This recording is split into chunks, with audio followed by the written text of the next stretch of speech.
खरं तर बीड जिल्ह्याच्या ग्रामीण भागामध्ये अशा पद्धतीचे सप्ताह होतात हे खरं तर महाराष्ट्राला कळायला हवं असं मला वाटतं. म्हणजे महाराष्ट्राला माहिती नाही असं नाही मला म्हणायचं, पण काय परंपरा आहे आणि काय या लोकांची भावना आहे हे या वेगवेगळ्या, कारण 91वा सप्ताह आहे, 93वा सप्ताह आहे, 93 वर्षाची परंपरा या बीडच्या भूमीमध्ये आपल्या संत महात्म्यांची विचार आचार आणि देव देश धर्म माती या सगळ्या गोष्टी धरून बीड जिल्ह्यामध्ये ज्या काही गोष्टी होतात या खरोखर उल्लेखनीय आहेत.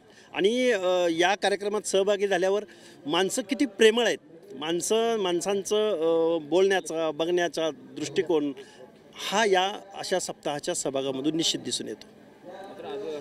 फडणवीस देखील आले, त्यांना गडाने दत्तक घ्यावं, गडाला त्यांनी दत्तक घ्यावं अशा पद्धतीची देखील भाषा बोलली.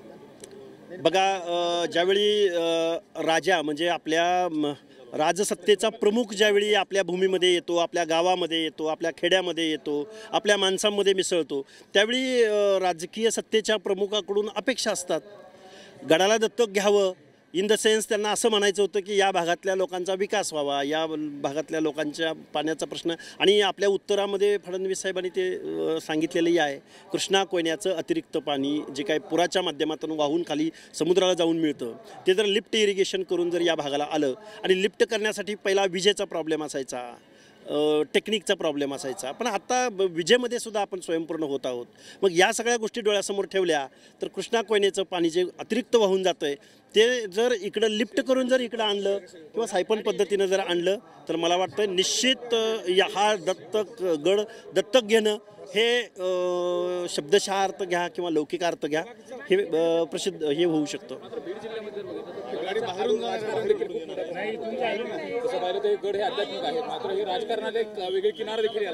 बघा, राजसत्ता आणि धर्मसत्ता यामध्ये खूप काही फरक करता येतो असं मला वाटत नाही. या गोष्टी एकमेकाला परस्पर पूरक असतात, परस्पर पूरक असतात, त्यामुळे या गोष्टी होत राहतात. शास्त्री यांनी सांगत असताना वाजलं की हात तोंड बाजूला मुंडे हे आपण स्वीकारले आहे अशा पद्धतीने म्हटलं झालं तर विठ्ठल महाराज शास्त्री यांनी वेदनाथगडांना दत्तक घेतलंय अशा पद्धतीने देखील बोललं गेलं.